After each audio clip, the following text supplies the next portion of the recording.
Hi guys, it's me. I'm showing you today an art journal page I make, and I start with a modeling paste and I lay that down with a palette knife. Some sort of palette knife painting, I get some basic shapes. It's definitely not a precise shape, as you can see, but I wasn't after precision. So, hallo ihr Lieben, ich zeige euch heute eine Art Journal Seite und fange hier an. Also die Seite ist schon mit Gesso behandelt und arbeite jetzt mit Modellierpaste, und zwar lege ich die oder male die praktisch mit einem Palettenmesser, und das sind ganz einfache Formen, die sind auch nicht sehr präzise, und da war ich auch nicht hinterher. Das sollte nicht präzise sein, sondern ganz lose. Das ist das, was ich mag. Und vielleicht könnt ihr es ja schon erkennen, das sind 3 Blumen. Und das dauert natürlich jetzt, bis das trocken ist, aber das Wetter ist da im Moment sehr hilfreich. So, das lege ich dann raus zum Trocknen.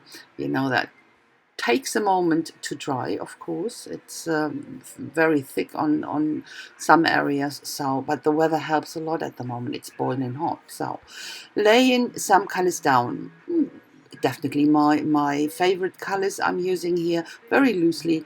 Put it on, and I will go over with a dry cloth after that, of course, as long as it's still dry, and blend it into each other and get a more distressed look. Ich habe dann hier meine Lieblingsfarben draufgepackt, very lose, ja, very lose, sehr los, und habe das dann noch erst mit einem trockenen Tuch drüber verwischt und dann mit einem Baby-Wipe, einfach um auch diesen Distress-Look zu bekommen.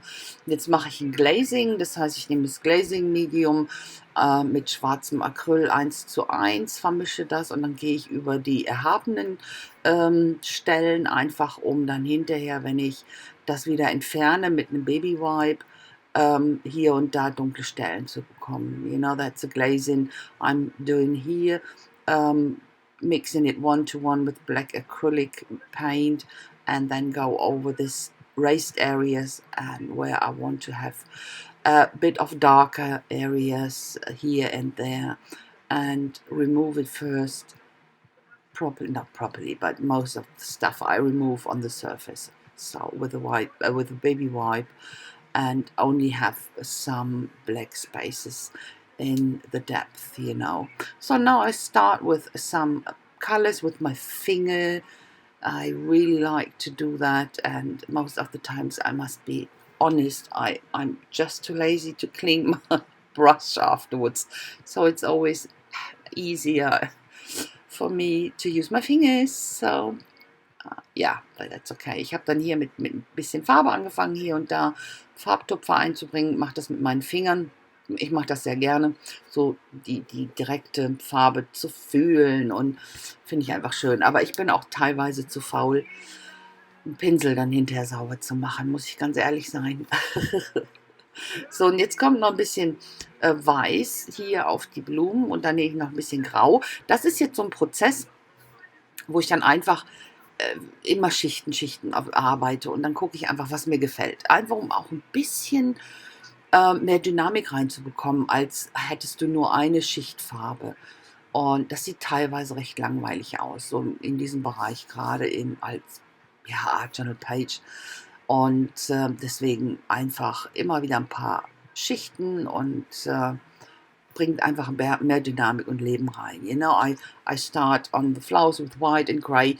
Not that I want to finish it with it, it's just to get layers on it and to have more movement, to have more interest on it. The more layers you put on, and not in this precise way, then the more dynamic you have in them. So, and this is a transfer I do here with a notebook page. Important, of course, here is that you only glue it down from the reverse, not on top, because you would seal with the gel, the top, and you wouldn't be able to rub it off again. Ich habe dann hier so eine Transfer gemacht, da benutze ich alte Buchseiten mit einem Gelmedium, und wichtig hierbei ist natürlich, dass du nur hinten klebst und nicht auf die Oberfläche, so würdest du die versiegeln, die Oberfläche, und könntest es nicht mehr abrubbeln. Das mache ich jetzt, nachdem das trocken ist, sprühe ein bisschen Wasser und mache das hier jetzt auf meine Kraftmatte, deppt meinen Finger da rein und dann gehe ich über die Oberfläche, und wenn alles, was so weißlich ist, weg ist, dann hast du nur noch die Buchstaben. Ist natürlich spiegelverkehrt, macht mir aber nichts, muss man nicht lesen können. Und dauert natürlich eine Weile. Finger immer mal wieder wechseln, sonst wird der wund. Merkt man dann, it takes quite a while, and just swap fingers in between. They're getting a bit sore after a while, but yeah, remove everything what looks still white, and then you will be left with the letters. So this is just another layer on top of my flowers, and I'm going now with gelatos. Haven't used them for a while. Just wanted to, I wanted to start with my Neo colors too, but then I saw the gelatos and I thought, come on, use them up at some stage.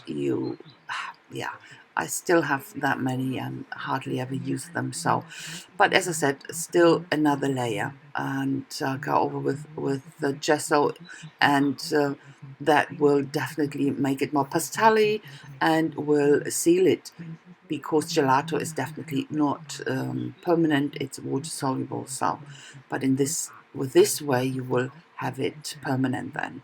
Ich habe dann hier jetzt auf die Gelatos, die ich benutzt habe, noch mit weißem Gesso gearbeitet. Gelatos sind ja nicht permanent, die sind ja wasserlöslich, das heißt, mit dem Gesso drüber bekommst du sie permanent, und ja, die werden dann pastelliger. Jetzt noch ein bisschen mein Luftpolsterfolie hier, erst in weiß, dann benutze ich ein bisschen Türkis mit einer kleinen Luftpolsterfolie, einfach um Textur hinten auf die Seite oder im Hintergrund zu bekommen. Just using here my bubble wrap, in different sizes and colors, white and turquoise, and just starting with it to get some texture, visual texture onto my page here, into the background. And I use different round objects for that to make marks. And I go on, this little plastic covers from brushes. I always keep them, they are really great for mark making. Das sind jetzt zum Beispiel so kleine Hülsen, die ich immer sammle von Pinseln. Die sind ja die Schutzhüllen von Pinseln, und die finde ich immer ganz ideal dafür. So, und dann gehe ich weiter, dann mache ich weiter mit Weiß, nehme die gleichen runden Objekte hier, und das ist so ein Gefühl einfach. Ich höre immer dann auch, wenn ich meine, ist genug. Das ist auch Geschmackssache. Das entscheidet jeder für sich. Benutze ich das Schwarz und das Weiß noch, um ein paar Sprenkler zu machen hier. I'm using up the white and the black for some splatters. And as I said before, with the mark making, you just stop when you think it's enough. It's just a feeling, and it's your decision. You like it or not, stop it or go on with it. So on top of the white here, I use the pink. Just wanted to have this pink because this color is in combination with the other ones, just so it stands out so much, and I really like it. So for shading, I'm using the black gelato here, and go in into the edges here and around the edges as well. And I spread it out, blend it out with my fingers. Ich habe dann jetzt noch das Pink benutzt, das super schön leuchtet. Fand ich zum Abschluss ganz hervorragend, passend auch zu den anderen Farben.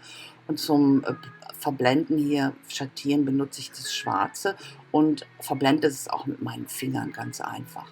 In der Mitte das Schwarze ein bisschen abschwächen mit Weiß. Einfach immer dran denken, den wieder sauber zu machen, den weißen Stift. Da ist nämlich dann immer das Schwarz drauf, und hier die Kanten mit Schwarz. I just softened the black in the flowers with some white gelatos and edging with a black gelato. So that's a word now, and it should be colors. So starting with the last one because of the limited space, and I then realized it won't fit on. At that moment, I should have chosen to use the American write or spelling of colours, but yeah, it's so in my blood, the British way of speaking, so or writing and spelling. Yeah, but I squeezed the C a tiny bit. You can, guess it's there, sort of. And it will be colours. Colours keep me going. That's, so important. Colours are so important for me. I really love to work with colours and paint and you know that. Ich habe dann hier mit den Buchstabenstempel angefangen und irgendwie hat es nicht gereicht. Ich hätte die amerikanische Schreibweise nehmen sollen, dann hätte es gepasst, aber ja, das ist so in meinem Blut. Wurscht. Das C habe ich noch ein ganz kleines bisschen hingequetscht, aber man kriegt es auch so raus, was es heißen soll oder nicht. Das heißt eben, Colors keep me going, das heißt Farben, die lassen mich eben weitermachen. Die sind eben so mein Benzin, ja. Ich liebe einfach Farben und ach ja, das ist nun mal so. Bisschen verblenden hier mit Grau und mit Weiß, einfach um ein bisschen Dimension reinzubekommen. Just blending it here with grey and white for some dimension. And the last bit is, it's not the last bit, but at the end, some sprinkles into the middle of my flowers here. That's what it needed. And then I thought I need a white frame, and that's what I do here with my white Posca. Some lines and some dots, just very loose. And I think, isn't it the last thing I'm doing? I'm not pretty sure, but yeah. Oh no, I will put some white and black into the flowers with acrylic paint in my needle bottle. Ja, but that's all. Ich habe dann hier noch ein paar Sprenkel in die Mitte gemacht von den Blüten und den Rand nochmal in weiß. Das ist Linien und Punkte. Fand ich, das brauchte es zum Auflockern. Und hier auch noch ein paar runde Kreise drum mit dem Acrylic, mit der Acrylicfarbe hier in diesen Nadelflaschen. Und das war es dann schon. Das wird jetzt das Close-Up sein, das nächste. Guys, the close-up is coming now. This is the last bits I'm doing. And I say thanks so very much for watching. I hope you like it. And if so, please don't forget to leave me a thumbs up. And I would appreciate a comment so very much. I wish you a fantastic time until I hopefully see you with my next project. Until then, stay creative. Bye bye, guys. So, das ist jetzt das Close-Up. Ich sage mal vielen Dank fürs Schauen. Ich hoffe, es hat euch gefallen und ihr konntet was mitnehmen. Wenn dem so ist, lasst mir doch einen Daumen hoch da und auch einen Kommentar, würde ich mich extrem darüber freuen. Ich hoffe, ich sehe euch ganz bald wieder mit meinem nächsten Projekt. Bis dahin wünsche ich euch alles Gute und vor allen Dingen bleibt kreativ. Also macht's gut. Ciao!